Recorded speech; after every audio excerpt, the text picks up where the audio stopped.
not only that, but some of them were bold enough to make certain comments, such as, you're not going to make it. The average person your age doesn't make it. Or, you're not going to make it because of this, like pointing out specifics. That would fuel me so much. I would use that as fuel to get after it even harder. And it would make me put targets. Ed Milet, one of our favorite, my favorite mentors, speakers out there, he talks about how he would constantly have a target in business. And I would do the same thing. If somebody talked bad about me or didn't believe in me, especially in business, I would write their name down. Sometimes I would even have a picture of them, and I would literally tell myself, you know what? I'm going to beat your numbers, bro. Like I'm going to beat your numbers to the point where my actions do all the talking. Yeah. It didn't take long before I started surpassing people in my office, people that had been there for years. And honestly, man, that feeling, fuck, bro, that was the best feeling ever. My very first month, anyone else would have seen in entrepreneurship, when people experience adversity, you can see it as one of two things. You can see it as things happening for you or things happening to you. Most people will see it as things happening to you, not for you. Yeah. I saw it as, okay, this is a sign that I should keep going, not a sign that I shouldn't keep going. Right. So I used that as fuel. I said, you know what? This is the adversary trying to, keep me from my purpose. Yeah. Some people like stub their toe and they're like, oh, my friend said no, this is a sign that it's not for me. Right. You know what I mean? Yeah. But I mean, it's just your whole life story. If people watch this, it makes sense. You know what I mean? Like with what you went through, always starting early, always overachieving, always recognizing opportunity, being humbled at 12 years old, working in the fields. Like, I mean, and then now a car accident where literally like you could have died. Like, I mean, it's just almost like the next step, the next transition in your life, right? Right. Like nobody wishes a car accident, but it's like, man, if I can make it through all this, like this is nothing. 100%. It's preparing you for something. Yeah. Definitely. No, I said this. Sure. There has to be a reason that all this is happening to me. It's not just a coincidence. Yeah. Right. So you got your license. You got in this crazy car accident where you decided to get to know a tree very well. Well, your car did, right? Right. And your car didn't like that, but you're okay. And what happened after that? After that, we went all in. I knew I was stepping into an industry where young people are not meant to succeed. It's very, very limited, a small percentage of people that actually get to win in an industry like mine, because we have that whole age gap, that whole, it becomes a factor. I remember I used to question myself thinking, well, are people going to listen to an 18-year-old about financial topics? Are 40, 50-year-olds who are doctors, engineers, going to give me the time of the day? Right. Are they going to question me when they're in front of me? What am I going to say? And I remember one of my mentors told me at the very beginning of my business, this person told me, you need to get so damn good that people have no choice but to listen to you. So I did everything that it took. I spent the next 3.5 years after that mastering my craft. I would hit the books. I would spend every single day at the office. I was the type of trainee that I bought myself an air mattress years ago. So I bought myself an air mattress, and I didn't want to go to my comfort zone, which was home. Right. I hated going to my comfort zone.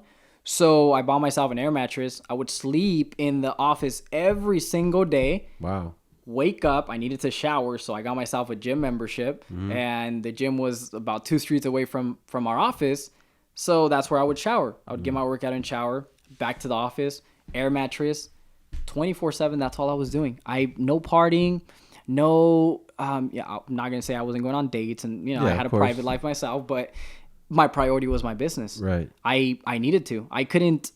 To be honest with you guys, I didn't even feel comfortable going back home, looking at my mom in the eyes. I couldn't really have a conversation with, even though a lot of the time I was so used to being able to have a conversation with her, but I couldn't, because I felt again, it takes me back to that part of our conversation from earlier that I didn't feel like I was doing enough. Right. I don't know if you guys, I'm sure you guys have gotten that feeling before of, for sure. man, like you're talking to me, and there was times where I would pick her up so she wouldn't have to drive back home, and she would tell me how tired she was. And I appreciated her being open with me, but at the same time, it hurt me. Yeah. It hurt me because I felt, man, it's up to me to be able to put them in a position where she's not working that much anymore.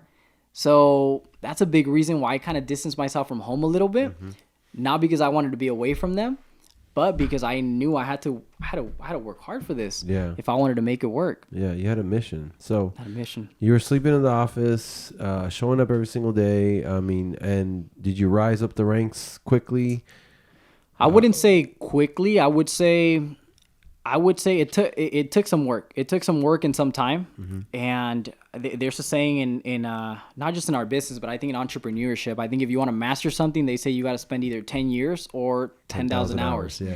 And so I thought to myself, well, I don't have 10 years to wait. So let me get after it with these hours. Let me spend the most amount of time, doing that. And so I was always again, it takes me back to being an underdog. I was in an office where individuals were twice my age. They were twice my age, so I felt like I needed to prove myself. I would walk into the room and I would feel them looking at me a certain way. Not only that, but some of them were bold enough to make certain comments, such as, you won't, you're not going to make it. The average person your age doesn't make it. Or, you're not going to make it because of this, like pointing out specifics. That would fuel me so much. I would use that as fuel to get after it even harder. And it would make me put targets. Ed Milet, one of our favorite, my favorite mentors, speakers out there, he talks about how he would constantly have a target in business. And I would do the same thing. If somebody talked bad about me or didn't believe in me, especially in business, I would write their name down. Sometimes I would even have a picture of them, and I would literally tell myself, you know what? I'm going to beat your numbers, bro. Like I'm going to beat your numbers to the point where my actions do all the talking. Yeah. It didn't take long before I started surpassing people in my office, people that had been there for years. And honestly, man, that feeling, fuck, bro, that was the best feeling ever. Yeah. It was the best feeling ever. I don't know if you watch MMA. It just made me think about like those punching bags with their opponent's face on it, and they're training using those bags. That's I should have done that. I should have done that. Yeah, literally. That was a good experience, being able to feel like an underdog, but being able to bounce out of that and being able to.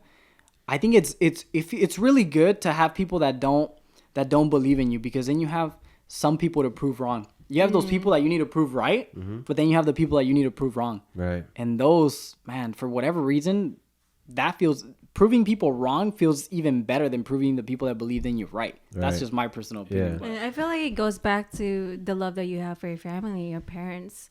That's enough purpose for you to keep going. Right. You know what I mean? So no matter that's what a great point, too. Joe. Actually, I think she just basically that's your why. Yeah. That's always been your why since you were 12, basically, or even probably sooner than that. But they always say that if you want to do anything great, you have to be motivated by a huge why, like a big reason. And it has to make you emotionally, like your why has to make you cry. So whether you realize it or not, like Joe said, you had a huge heart for your family. Obviously, you were blessed with leadership and vision and this like drive that most people don't have, especially young people. But you also had the why. Because if there wasn't that drive, if your parents were like successful, I mean, they're successful, but if they were like, didn't need money, they only worked a few hours a day, you probably wouldn't have had that, oh my God, I need to go out there and make it happen for my parents. You know what 100%. I mean? If you weren't in the East Side of Salinas and you lived in a very nice area, you might be like, well, I don't need to work so hard in school to get out here. I like where I'm at. You know what I mean? Right. So that was a great point, Joe. Like that was truly your why, you know, and you had a why since such a young age that there was no other reason but to succeed. 100%. Does that make sense? So what would you tell any young people, especially young Latinos, maybe that are not living in a good area and maybe they feel like, you know, there's no hope, or what advice would you give someone in the same situation, or just a young Latino or Latina or any young person, period, you know, to be successful, to be able to get out of it? Like, what would you tell them if someone was asking you, how do I do it? How do I get out of it?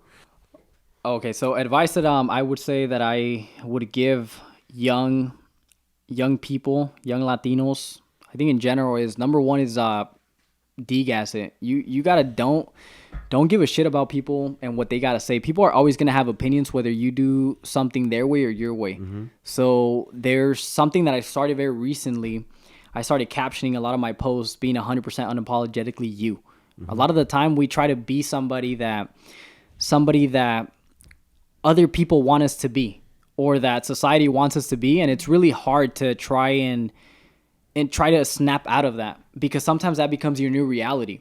Your beliefs become your reality. So if you believe that you need to be a certain character or a certain person to please other people, that's going to become your reality. And next thing you know, you're going to step into a zone of unknown where you can't even go back to the person that's inside of you, who you really are. Right. So number one is, again, degas it. Like, don't give a shit what people have to say. Like, people are going to talk regardless. Doesn't matter. Keep doing you. There's going to be a lot of learning stones that you're going to experience, but you're not going to know if something's going to be if a path is going to be the right path for you to follow unless you try it out.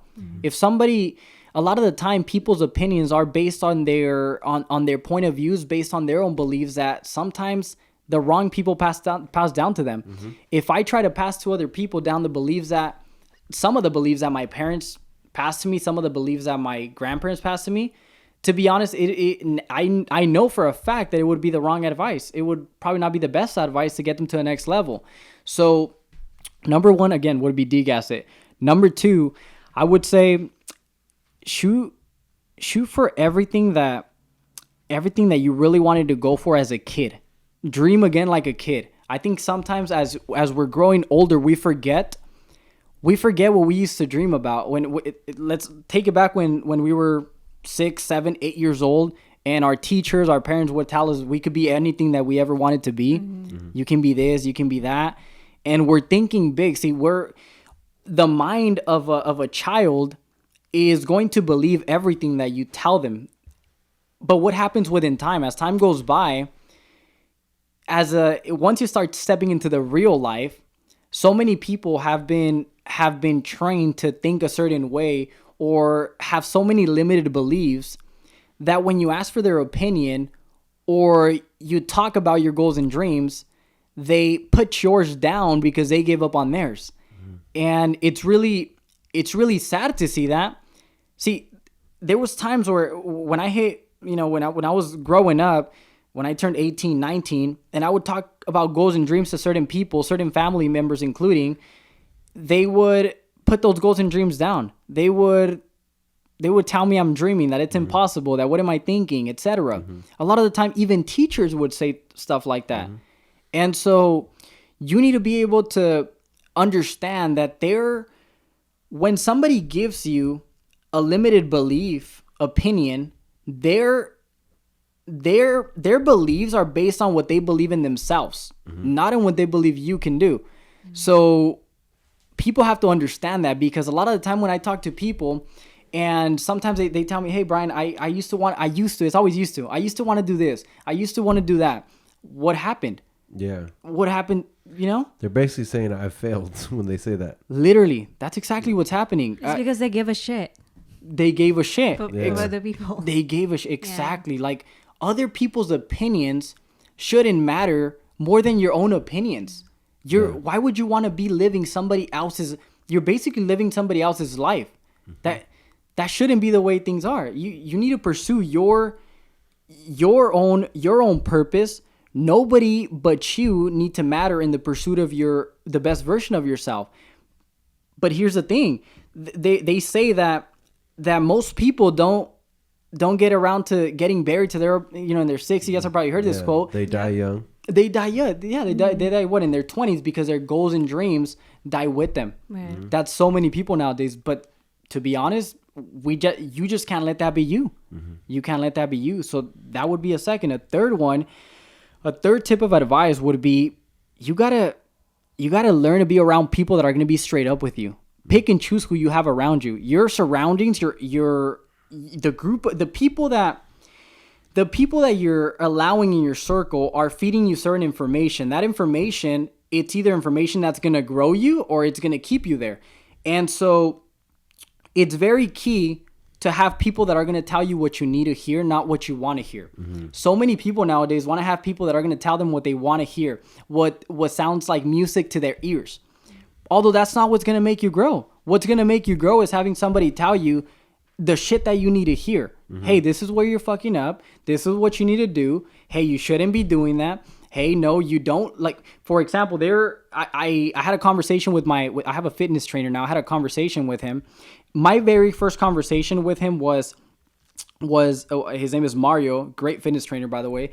And I let him know, hey, I need you to be transparent. When I'm fucking up, let me know I'm fucking up. If I'm not doing something right, let me know. If I'm overweight, tell me I'm overweight, right? Don't beat around the bush. Tell me I look great. No, tell me what I need to hear. So many people, what's the point of having him tell me that I look great, that I'm very close to my goals if I'm not? I'm going to believe it, and I'm going to keep doing the same things that I'm already doing right now, which obviously are not in alignment with the outcome that I'm looking for. So people need to have people around them that are going to be willing to be, and to be honest, most people can't take it nowadays. Yeah, I was about to say that most people won't be able to handle that. They won't. They'll crumble. You know what I mean? Exactly. Yeah, they'll crumble, and it's sad. It's sad because that's what's gonna make them grow. You staying in your comfort zone, that's not gonna grow you. You stepping out of it, that's what's gonna take you to the next level. Or at least they'll take it too personal. You know what I mean? And they'll take offense to it, right? Exactly. But that's powerful. You know what I mean? Like, I mean, honestly, if all not even young people, just anybody out there can take those 3 tips that you gave them, I think that would make a huge, huge difference. When did you learn that you're the type of person that needs it straight up, and I need you to tell me how it is and I can take it? When did you learn that? Well, it goes back to knowing that I don't have time to waste. There's no time to waste. If people are telling me what I want to hear instead of what I need to hear, that's just going to delay the process of me succeeding or of me being able to find the best version of myself. That's just going to delay that process. So I remember at the very beginning of my business journey, my entrepreneurship journey, I opened up the doors for my mentors to be 100% transparent to me. I let them know, hey, you guys have obviously been somewhere where I want to be. So if I want to get there, I need you to tell it to me the way it needs to be said. Say it raw to me. Let me know exactly what I'm fucking up on, right? Don't beat around the bush. If you need to cuss. If you need to express yourself a certain way, express yourself a certain way. But I learned it at a very early stage, I would say. I think I had to, it even goes back to when I started working in the fields. I said, hey, if I'm not doing something the right way, well, it's kind of pointless, right? I don't want people talking in the background. I want people telling me. And to be honest, when you accept people being able to be transparent with you, it can get scary because you can get lonely. If you want people that are transparent with you, or that means you're willing to be transparent and straight up with people. But again, like you mentioned, not everybody can take it. Not everybody can take it. So what do people choose to do? Since nowadays, most people prefer to be liked. What do people prefer to do when they don't like that you're being too straight up with them? They distance themselves from you. So that has a big role with, now if you look at my group of friends, I have a small group of friends. Yeah. A small group of friends. Why? Because it goes back to that. Most people can't take the directness. Yeah. So again, at an early age is when I... That's awesome. And by the way, you don't need a huge group of friends. Like you said, you just need a small group of powerful associations. But it's very important. Like associations you were talking about is the key, right? You hang out with 5, drug addicts, you'll probably end up being number 6. You hang out with 5 millionaires, you'll probably end up being number 6. Like whatever, you know what I mean? It's consciousness is contagious. So that's amazing. So I'm just blown away by your mindset, your work ethic, like the way you think. And I know you've also been molded by your current company and the business you're in. So let's talk about that. Let's talk about your journey, your accomplishments, maybe some things that you learned, some things that made you better, right? And where you're headed with your current company. So let's talk about that now. Yeah, definitely. Okay, so a couple things. You learned, so the biggest thing I learned was how to not act my age. I needed to, again, in my industry, I had to learn to act older, to make it my new reality, that I was not going to sit in front of these individuals and give them anything less than what they're expecting. If they're expecting somebody to have the brain of a 35-year-old financial professional, that's what I'm going to be. Mm-hmm. And whatever it's going to take for me to get there, I'm going to become that. So again, it wasn't easy. I remember my very first appointment teaching financial literacy to an older qualified appointment was with an accountant. Wow. I was shitting bricks, man, to go on to that appointment. I'm not going to lie. I was shitting bricks. I mean, to me, at that point, I felt like, man, an accountant. Wow. Like, you know, the title just scared you. The title scared me completely. So I appreciate what my mentor did for me, which it was strategically done. But what my mentor did was he was supposed to do that appointment with me, and he called like 5 minutes before the appointment was going to start. And this was before the Zoom era. It was in person appointment. And he said, hey, I can't make it. Emergency came up. You got to knock it out. I said, what do you mean? Like, how do I do this? What are you talking about? He said, you've seen enough. I think you'll do a great job. Did that appointment. I chose faith over fear, and the appointment went great. That person ended up becoming a client. Yeah. And see, fear was self-imposed. Yeah, it was false. It was false.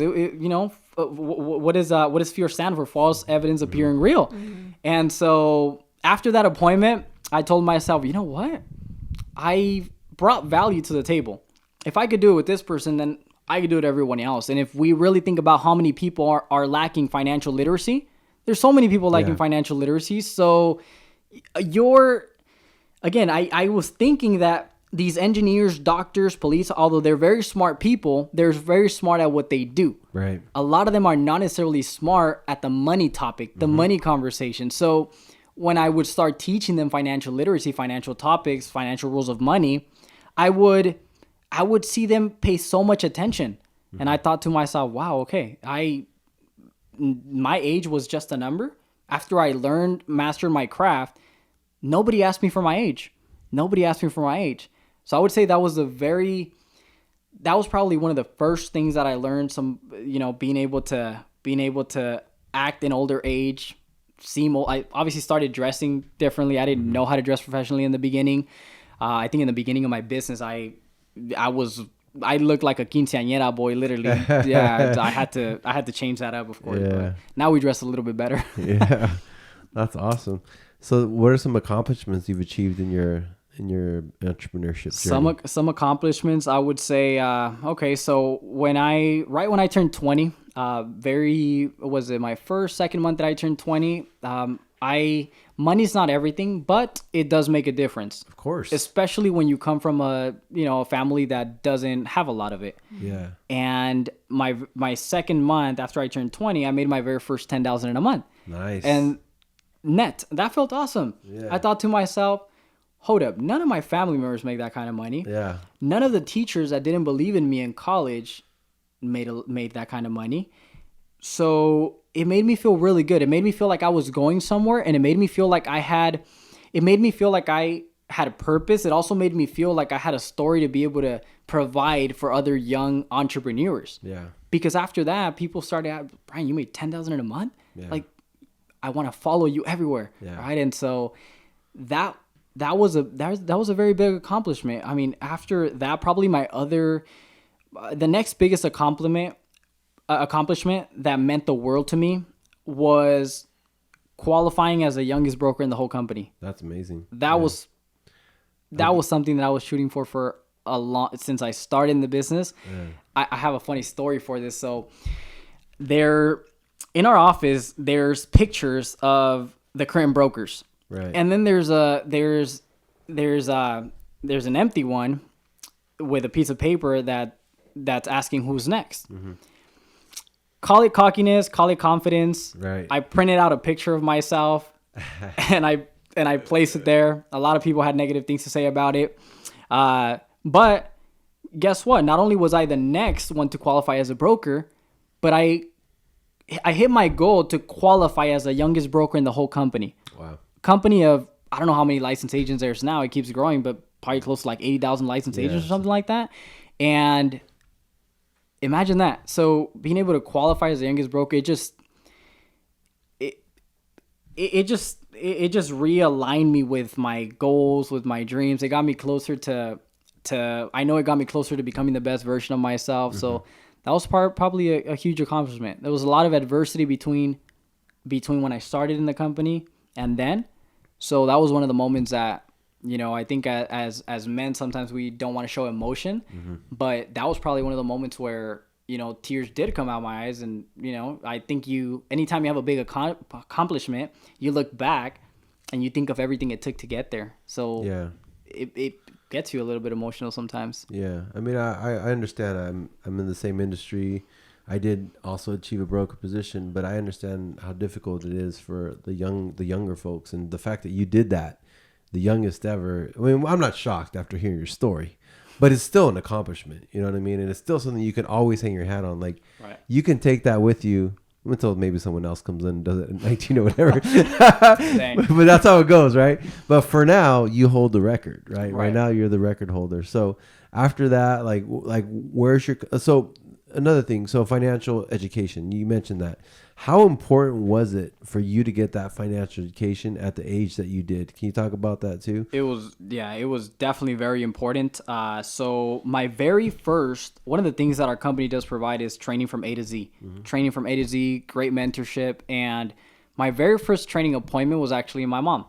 So once I got to see that overview that I mentioned earlier in our conversation, the first thing I thought to myself was my family. Okay, they are the ones that need it the most. They don't have it. My parents went through bankruptcy. They went through all these stages in, you know, their life that we consider financial crisis because of the lack of financial literacy. So first thing I did is I picked up the phone. We have scripts for that, but the first thing I did was I called my mom and I said, hey, I need you to sit in front of my mentor, my trainer. This guy has something to show you. He has something to teach you, and it's going to be valuable information. So on that first appointment, my mom brings her current services that she had through her job. She had her retirement 401k through her job. She had a life insurance through her job. And it was one of the most emotional moments in my life because she knew nothing about her current plans, like most people, right? Since you're also in this industry, Isaac, so you know how many people are lacking that financial literacy and don't really know how their plans work. Yeah, like 99% of people. Literally. And my mom obviously was no exception. So that's when she found out almost 10 years later that she had lost half of her retirement money in her 401k. Wow. She didn't find out till that appointment. She didn't find out till that appointment. Yeah. So you were going to say something? I was just going to say, I mean, I don't want to interrupt you, but the same thing happened to me. When I had my first training point with my parents, and my mom had lost a lot of money, and actually none of us knew. My mom knew she was losing money, but she didn't realize how much until we did that appointment. Wow. Which is crazy. And now my parents are retired in Hawaii, and their income has doubled in retirement thanks to the products that company has put in place for them almost 10 years ago. Wow, that's amazing, man. But anyways, go back to your mom. So your mom's definitely realizing she lost over half. Right, so she's realizing that. She also wanted to pull out some money because, again, the medical bills from the accident, etc. And she found out that if she pulled out whatever amount she pulled out, at that time she wanted to pull out about $40,000. So if she pulled out $40,000, about $19,000 of that money was going to go to Uncle Sam. Right. Penalties, state taxes, federal taxes. So imagine somebody that just found out they lost half of their money in 2008, 2009 due to the market. And now if they pull out whatever amount of money they pull out, which they kind of pretty much need. Yeah, they have no choice. They have no choice. Now, half of that money is going to go to the government. So, of course, it's going to make people feel uncomfortable, including myself. I'm there taking notes, but I kind of froze for a moment. I'm just thinking to myself, wow, like that is a lot of money. That's so many. The first thing that came to my mind was the 16-hour shifts. Yeah. I'm like, shoot. You realize how hard she worked to earn that.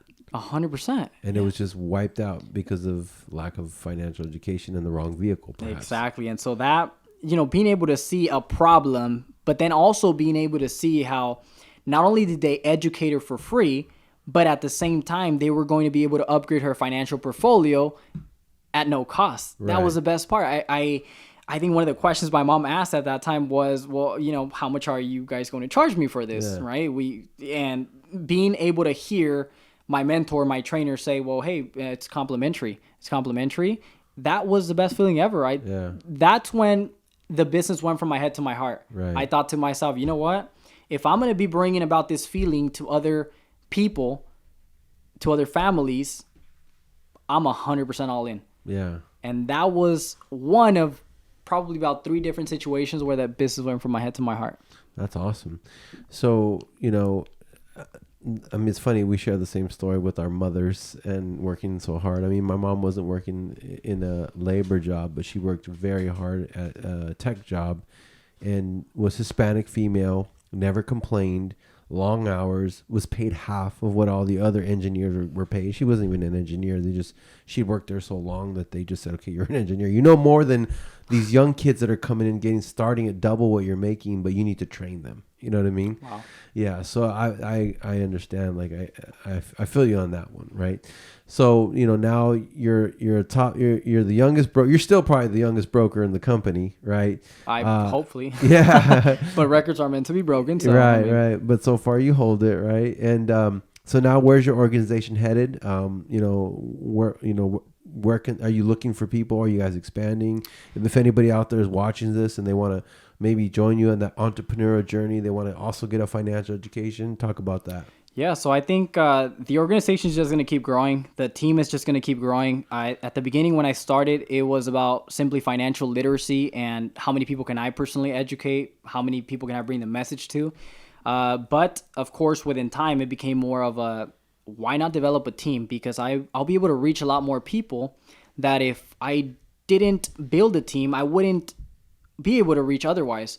And so we're at a stage where the vision is big, man. We're going to all 50 states. Right now I'm licensed in 16 different states. So the goal is to go into all 50 states. Mm-hmm. And so I have a question. Go for it. Do you have to get a license? Do you have to take a test for every state? Yes, every state not every state, I'm sorry. So your resident state, but then you can get a non-resident license if you choose to, but you don't have to take a test for it. So wow, you can that's awesome. So you can get licensed in every state. You just have to take one test and you can actually get licensed for almost every 50 Exactly. states. They charge you a small fee, obviously, per state.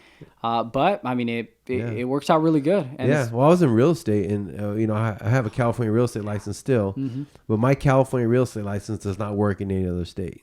So your license, once you pass that one state, you can actually be licensed in all 50 states. Exactly, that's amazing. It's pretty awesome. It makes everything easy. And now with the Zoom era, it's a lot easier to expand and to be able to develop other individuals, other leaders within our company, because we don't have to fly from one state to another, mm-hmm. one city to another, to be able to meet with our not only clients but also our agents. So a lot of people are taking opportunity of that.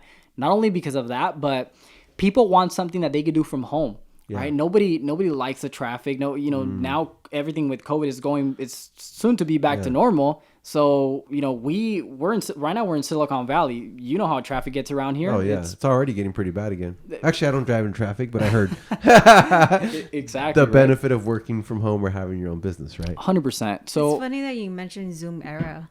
Like I realized, it is a Zoom era. It is, yeah. Yeah, we're even doing virtual Zoom podcasts, so exactly, it is a Zoom era for us as well. There you go. Yeah, so Zoom is definitely making it a lot easier, and a lot of people want to be a part of something that they can do around their own schedule, something that they can fit in, whether they have 5 hours to invest into their business opportunity, or they want to take it on part time, or they want to transition into something that they're actually passionate about. Most people out there, if you really dig deep, they'll let you know how unsatisfied they are with their current job or their current career. Yeah. What I noticed is a lot of people are in look for more time or more money. It's rare when people have both, a lot of money and a lot of time. Right. So when they see a vehicle where they can accomplish both of those, it makes them tempted. Mm-hmm. And what I would have to say to people that want to try something new is, it's not going to be easy. Entrepreneurship is not easy. Don't expect it to be easy. If somebody tells you it is, it's obviously they're lying. It's not going to be easy. But if you have the right company, if you have the right mentorship and the right type of training, there's no doubt in my mind that they can win. Yeah. So I was going to mention this to you earlier, but I guess I'll mention it on the podcast. Like, I have a newfound respect for our company because, it's a very low entry cost. You get mentors that already have been successful, just kind of holding your hand all the way through. And by the way, it's not easy, like you said. It's just uncomfortable. I think it's pretty easy.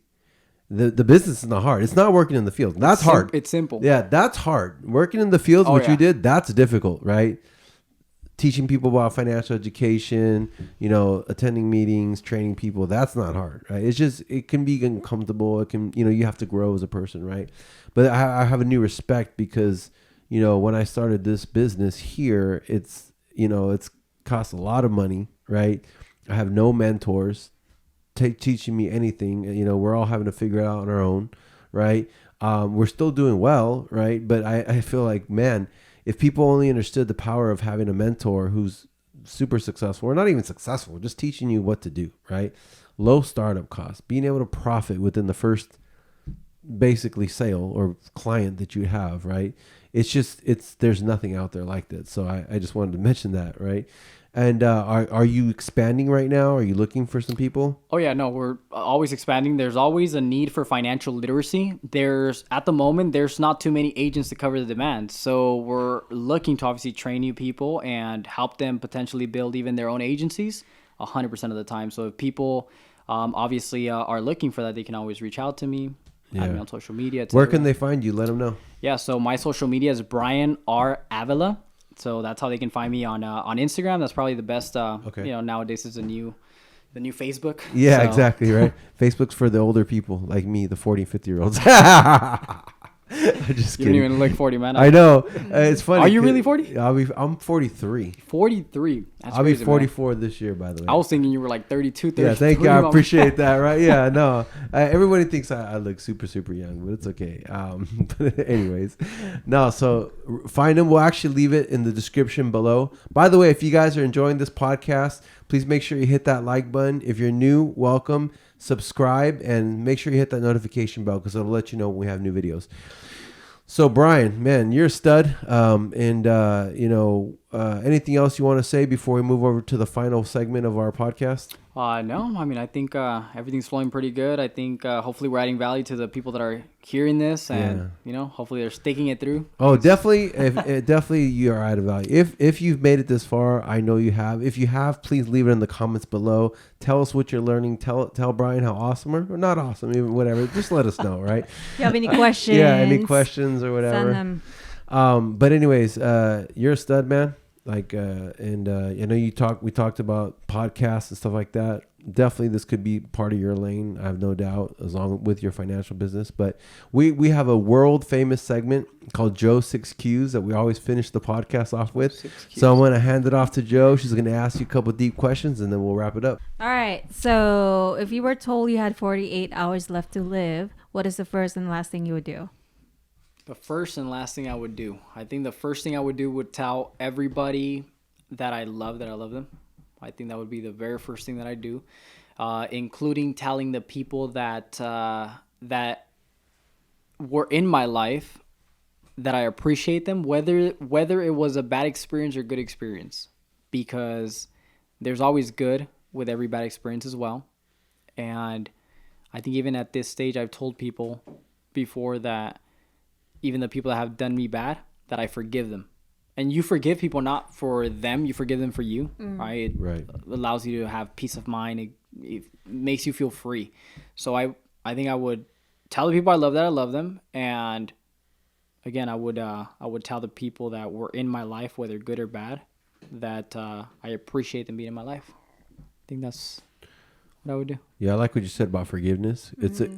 So Gandhi says the weak cannot forgive. Forgiveness is a trait of the strong, and forgiveness is a gift to yourself. There you go. You know what? I think I've heard of that before. Yeah. So those of you out there that are hanging on to stuff and not forgiving people, that's like you drinking the poison and expecting the other person to die. So just forgive because it's for you. It's not for them. It's like liberating yourself. It's like freedom, giving your own self freedom. 100%. Yeah. Yeah. You hold on to things a lot of the time that you shouldn't be holding on to. It's sometimes we tell ourselves that we're not holding on to a grudge, but if you haven't forgave that person, then technically you're still holding on to something that they did to you. You know, and to be honest, once you realize that people's actions, what they do, has more to do with them and the problems that they have going on than with you, it liberates you from that stress, from that thought process of why they do that victim mentality of why they do this to me, etc. Once you understand that they have their own troubles that they're dealing with. And I read something from How to Win Friends and Influence People, I believe it was that book, that they mentioned that you have to understand that if you were that person and you grew up the exact same way and had the exact same environment and situation going on at that exact same time, you would have done the same thing. Yeah. So once I learned that, it changed everything for me.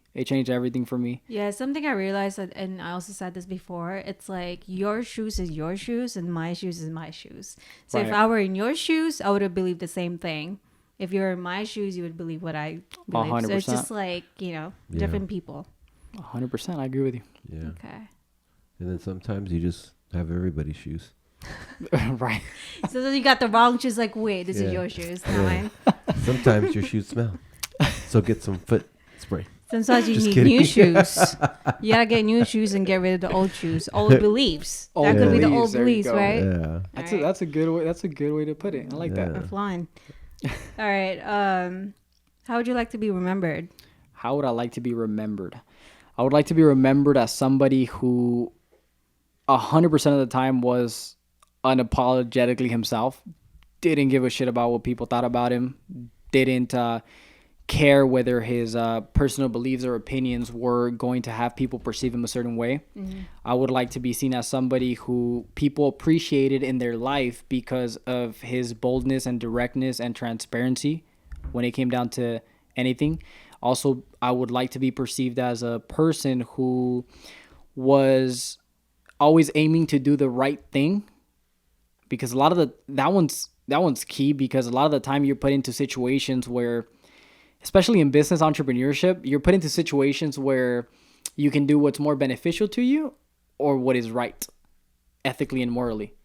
And there's so many situations that I experienced from that, but your life is going to test you. Life is going to test you. The universe is going to test you, whether you believe in God or not. He's going to test you and put you in situations where you have to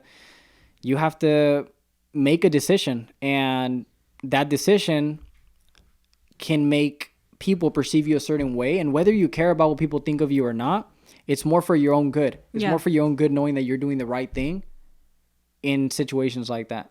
So it's like, when you make a decision, are you going to be able to sleep at night? If the answer is yes, then exactly. Cool. Yeah, no. And if the answer is no, then it's, bro, step back. Like, don't go down that route, because then that thought of, I wish I wouldn't have, stays with you for so long. I think everyone has gone through situations in their life where we make a decision that we didn't feel so comfortable about. And how long did we not live with that regret behind us? It took a while to let go of that regret, because there's consequences to what you do a lot of the time. And sometimes you don't realize it at the moment, but eventually you realize that your decisions had consequences, and sometimes those consequences are they can be pretty crazy consequences. So I would say that's a huge one. I want people to remember me as somebody who always shot to do the right thing, not what was most beneficial. Somebody who was transparent 100% of the time, unapologetically himself, and somebody who was more of a giver than a taker. In this world, we have givers and we have takers. So many people are used to take. When we look at our circle, we really got to identify who's the takers and who's the givers, because if people are constantly taking from you, they're pouring from your own cup into their own cup, but they're never pouring into yours. Maybe those people don't belong in your life. And I just had a conversation with myself a couple years back, and I chose to be a giver. I told myself, you know what? I need to give more than I take. I need to know when I leave this world that I was not being selfish with my life. I was shooting to change other people's lives, inspire them, influence them, and that's how I want to be remembered. I would say those three points. You got me speechless. Like, wait, I'm just still marinating in my head. Like, wow. I'm like, what's happening? Unapologetic. Be yourself. I like that. You should make a T-shirt out of that. 100% unapologetic. Yeah. So you know what? Yeah, I didn't want to share. Avila. I didn't want to share because I didn't want to steal that idea. But hey, they heard it here. Yeah. I know. Oh, it's patented, right? It's copyrighted. You know what's funny? I'm actually gonna be writing a book called 100% Apologetic. There you go. Giving you guys a little insight. You gotta come back now. You guys heard it here first. 100% unapologetically you. All right. When you hear the word purpose, what's the first thing comes to mind? When I hear the word purpose, what you were placed on this earth to do. I think we don't really know what we were placed in this earth to do when we're growing up, because we have so many ideas, so many things that we want to be. Mm-hmm. But finding your purpose, to be honest, I even feel like at this point I haven't fully found my overall purpose, because there's passion and there's purpose. There's a lot of things that you're going to be passionate about, and it's so easy to confuse your passion with your purpose. Sometimes it's not the same thing. And so, like, for example, I know Isaac he's very passionate about financial services, but his purpose might align more with influencing people through podcasts and interviewing other people, etc. So 100%. Right? You heard it from him. Yeah. So that I feel like there's so many things that I'm going to be passionate about, and I'm still at a very early stage in my life where I'm going to continue to find other things that I'm passionate about, and I'm going to continue to find other purposeful things to do in my life. I mean, I spoke to Isaac and I told him I want to start my own podcast. I want to write my own book. I want to do things like that, because who knows? I mean, once I complete that might just become my new purpose. I feel like things change, just like a lot of the time our goals change. Sometimes our passions might, drift a little bit, or course correct themselves. Our purpose might course correct themselves. So I feel but it is a sense of fulfillment. I think anything that gives you a sense of fulfillment becomes a part of your purpose. Yeah. So I want to add to that. So the reason we created this podcast is, they say the statistic is 87% of people don't like what they do. 10% of people hate what they do. So that means only 3% of the population actually is living their purpose or their passion, right? Wow. So to me, the mission for the Bliss Seekers is to move the needle, right? Because what is life if you're not doing what you're put on this earth to do? Like, I feel like life is, okay, what am I here for? Once you find out what you're here for, just do that for the rest of your life. Right. And then you get fulfillment. And then the money just is attracted to you, right? Because it's vibration, right? So our goal is to inspire people to find their true purpose and follow their bliss, right? Find what you're meant with God or whatever you believe in, like you said, put you on this earth to do, because we are spiritual beings having a human experience. You came back to this earth, whatever you believe, you're in this earth suit to find your purpose, to find out why you're here, to learn that lesson, to help others, and then just do that for the rest of your life and be fulfilled. Because when you are in your purpose, every day is fulfillment. That's what I really love about my life now. Every day is fulfillment. Like, every day is fun. Like, when we do this, we work, and I appreciate the team. I appreciate Hatem. I appreciate Joe, right? Because they work hard for this, but we're all working hard because it's bigger than us. Like, this has nothing to do with us. This is with all the people we're reaching, the people we're allowing to share their story. So I just wanted to share that with you, and I'm excited. I'm so glad that we had you on, because this kind of just happened like that, kind of like your whole life, just kind of things just happen right there, right? Just go with the flow. But I'm glad we did. But anyway, so I'll hand it back over to Joe. Also, I think it's about self-discovery. You got to try so many different things to figure out what you really like. 100%. And then even if you failed at that one thing, it doesn't mean you're going to fail at this thing. So you have to go through your own failures. Because it teaches success. Yeah. Anyway, and failure is just first attempt at learning. Yeah. It's not a failure if you learn. It's a lesson. Yeah, you know what I thought when you mentioned purpose, and then after after Isaac mentioned his his perspective on that as well, I thought about something that Ed Milet mentioned a while back. It was one of my very first videos that I ever heard. I believe it's called Manifesto on YouTube. Manifesto, Maxing Out Your Life. At the end of that video, he talks about how at the end of your journey, the Lord, God, the universe, whoever you believe in, is going to introduce you to the person that you could have become. And that person, when you get to that point, that person's going to come up to you, and that person's either going to see you as an identical twin or as not an identical twin. And if you're an identical twin, that just means that you maxed out your life, that you went after everything that you wanted to go after, that you chased after your goals and dreams. You made no excuses.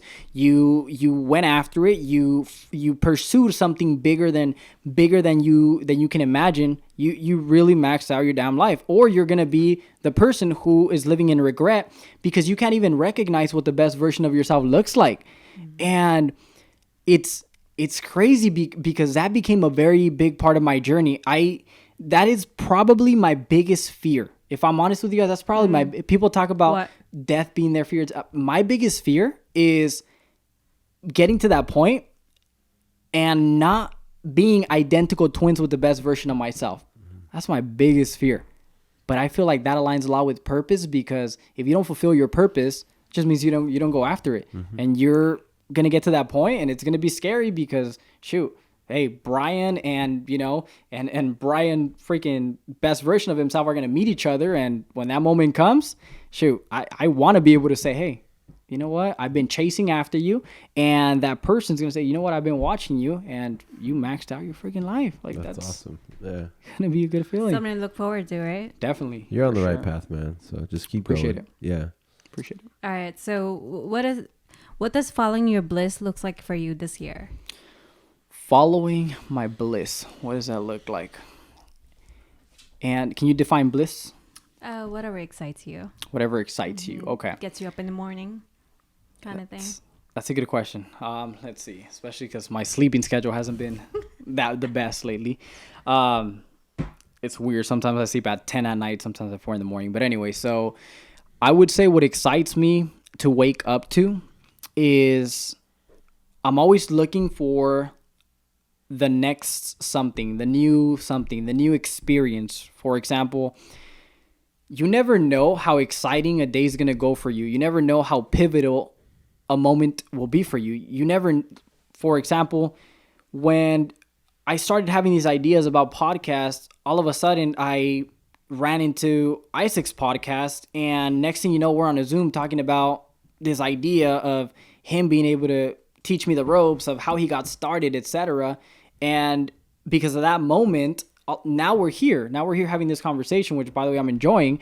And that was one of those moments. See, I didn't know things were going to turn out that way, but you never really know. You're one moment, one person, one decision away from a total explosion in your business, from meeting a person that's going to change your business, from meeting a person that's going to change your life, meeting the love of your life, etc. You're one moment, one experience away from that. So I think just being able to understand that, you should be excited to wake up to life and experience something new. If you're not, then there's an issue there. That just means that you're probably not pursuing, going back to your purpose, you're probably not pursuing your purpose. You have to have bliss to it. You have to have excitement to whatever you're pursuing. Because if you don't, it's going to be really hard. How many people are not doing something that they dislike, they're not excited to wake up to? It's really freaking hard to have to pursue something you're not excited about. Yeah. And anytime you want to do something great, you have to have that passion, that drive behind it, because it takes a lot of work, a lot of energy to get to that heights. And if you love it, or it is your purpose, the energy just comes naturally. You don't have to try. You know what I mean? 100%. You still have to work. Don't get me wrong. It's not just going to happen. You're not going to sit on the couch and I love it and it's going to happen. But the energy to do all that it takes is going to come easier. I think one of the quotes that I heard before by Greg Kapp, it was the difference between your purpose and stress is following something you love, right? The difference between your purpose and stress. Bliss, right? There's excitement. Your purpose has excitement. But when you're stressed about something that you dislike, you're not going to wake up excited about that. Isaac was mentioning, you're not going to wake up excited. It's going to be hard to turn that alarm clock off. It's going to be hard to, if you're not waking up excited about something, the rest of your day is not going to go, is not going to be a good day. It's not, see, I wake up excited about what I do. I wake up about knowing that I'm going to change somebody's lives. I wake up knowing that I'm going to get fulfillment after I, achieve this outcome of, transforming their lives, whether it's financially or, or simple things like knowing that I'm going to have this podcast. I wake up excited because I'm hoping that whoever listens to this is going to be inspired enough to change their life. Or, I have a lot of people that sometimes I've never even met, but because I've spoken in, in big arenas or to big groups of people, they'll message me on social media and they'll let me know how they appreciate so much that I was able to change their life. And I'm clueless of who they are, but I'm just glad that my message got to them. Mm-hmm. So I would say any kind of purpose that people are pursuing, if they're not excited about, they have to change that right away, because again, we're on borrowed time. Mm-hmm. We're on borrowed time, and most people want to pretend like they have all the time in the world. YOLO, you only live one. Yeah, exactly. But if you live it right, then one life should be enough. Right. If you live it right. Mm-hmm. So, yeah. So imagine you're having a conversation with your younger self, like that boy in your necklace, right? Mm-hmm. Your younger self. What would you tell that younger self of yours? I would say to jump faster. Jump faster because when I was growing up, when this little boy that's on my necklace right now, this was the boy that had to change being just the sweet boy and learning to defend himself, learning to go against what his beliefs were at that moment to survive in a sense. So by jumping, I mean jumping into the new version of yourself, right? Jumping into the new version of yourself. Sometimes it can be scary, but I like to use this analogy of a turtle. Let's think about a turtle. When a turtle wants to go from one place of the sand to another place of the sand, it needs to get his arms out, its legs out, its head out. That's when it's most vulnerable though, right? That's when it's most vulnerable. But in order to move, you have to be willing to be vulnerable. And that vulnerability is scary for so many people. So many people don't want to deal with that. They put so much pressure on themselves because they feel like the attack can come from anywhere if they're vulnerable. How are people going to perceive me? We go into opinions. How are people going to perceive me? What could happen if I do this? What are the consequences? Instead of just saying, fuck it, let me do it. And I'm going to put faith over fear. Faith over fear. So making that jump and saying, you know what, I'm going to put faith over fear. I know that something good is going to come out of me believing in myself. So making that jump goes with believing in yourself. Like just believe in yourself a lot freaking sooner. Believe that when you make that jump, it's going to lead to a good outcome. And I feel like if I would have done that a lot sooner, because a lot of the decisions I made, I had to think twice about, or I had to, I spent too much time thinking about. If I would have done it a lot sooner, I feel like I would be a lot further in life right now. So that would be probably the biggest tip of advice. Just jump faster. It's crazy. It's a good one. This is actually the first time I ever asked this question. There you go. In all the many episodes we had. First of many more to come. For some reason, that's a good one. Inspired me to do that. Maybe because I saw your necklace. I don't know. That's a good question. Thank you. Last question. What's your number one wish for the world? Number one wish for the world. I want to see the world. I want to see the world change for the good. Change for the good as a whole. So I think a lot of people want to change as individuals, but they don't want to change as a whole. So one thing that I saw growing up was a lot of people succeeding and leaving their communities and pretty much forgetting about where they came from. So if we had a lot more people succeed and come back to their communities, and not necessarily, you don't have to necessarily change the world with money, but you can change it with other resources such as your mindset. If you're able to make people think differently, then guess what? You're able to have a community of people now, a group of people that have the same thought process, you have the same mindset. So now our communities are rising up. See, if I choose to just leave forever and never come back to communities like where I grew up in the east side of Salinas, what's going to happen? More people are going to experience what I experienced. More people are going to go through that same circulation. It's just going to keep happening. Maybe I got myself out of there, and I could easily say, well, shoot, that's not my problem no more, right? I got out of it myself. But I mean, what good is that? I think that goes with reaching the best version of yourself. If, am I going to feel like a good person when I get there, knowing that I could have done a lot more with the resources that I had?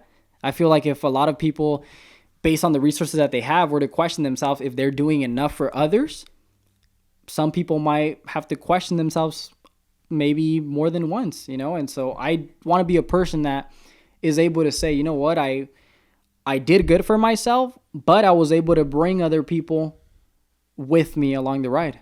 So that would be a wish, I would say, to help other people bounce out of situations like the ones I grew up in. That's awesome. Give back. Yeah. Give back. Yep. Givers It's and like takers. full circle, right? It's where 100%. you grew up and seen all these experiences in your environment, and you mold yourself into who you are now, and you just mean a great example. So that's awesome. 100%. Yeah. Brian, any last words, Joe? Oh yeah. Just thank you for taking the time and sharing your story and being real with us and being authentic. And I believe everyone has a story, and yours is it's a powerful one. I think you're gonna do even more greater things. I think you're already great, but you're gonna do even more greater and bigger things. And your family is very proud of you to have you. And so Appreciate it. Thank you.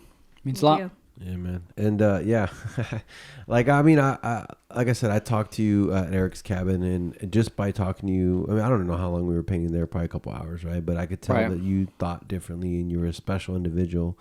It's crazy to think that you're only 21, you're talking like you're 50, but that's just an example of you're never too young to be great or do things. And you're on your way, man. You're on your way. Keep it up. Keep growing. Keep getting better. Like you said, the 100% unapologetically yourself. I love that. Like, you need to make that a T-shirt, right? Oh yeah, that's a lot of things coming with that. Yeah, and anything you need from me, man, I'm on the podcast aspect. I got you. Don't worry about it. And thank you for being on the show. Like, I hope millions of people watch this and they get inspired, and I have no doubt you're going to be doing all the big things that you plan on doing, and then much more. Do you have any last words? No, and you know what? Now that you mentioned that, you should actually title this episode 100% Unapologetically You. That would be a good title. There you go, right? That would be a good title. Oh, thank you. No, I appreciate you guys having me on this. Again, hopefully as a team, we're able to influence other people to do good in life. And I appreciate you guys for your time. Your story is awesome. very powerful. Thank you. Yeah, for real. Definitely powerful. Well, thank you for being on the show. Thank you guys so much for tuning in.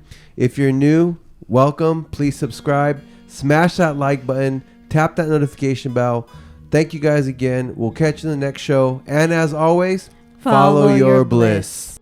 Thank you guys so much for tuning into the podcast. We hope you enjoyed it. Our goal, as always, is to become the #1 podcast in the world. And make sure to subscribe if you haven't done so already. And make sure you share this with 3 of your friends.